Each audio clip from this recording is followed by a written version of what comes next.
We have it on credible grounds that our main opponent in this election, the All Progressive Congress Party, is currently mounting pressure in attempts to have their way in securing 25% in Imo State and Ebonyi State in particular.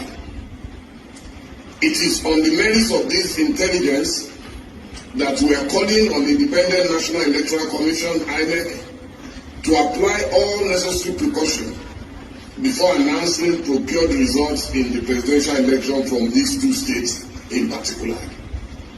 Our presidential candidate and yesterday urged the INEC chairman, Professor Mahmoud Yakubu, to instruct collation officers to upload results from the polling units to the INEC server to avert those results being compromised by a few governors of the ruling party who were shopping around feverishly for numbers to make up for their shortfalls.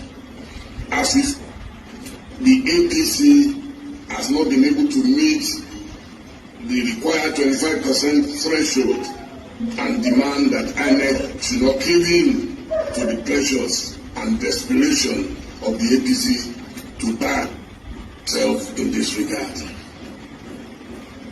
Similarly, we have it on good grounds that the APC is currently making attempts to show up some votes from Lagos. In fact, we just received a video that shows this very clearly.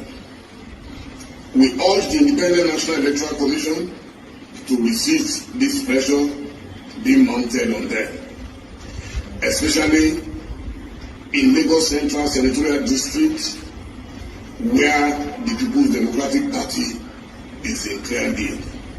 We further urge the Electoral Commission to put substantial surveillance on Lagos State. The APC is doing all within its means to cheat in Lagos.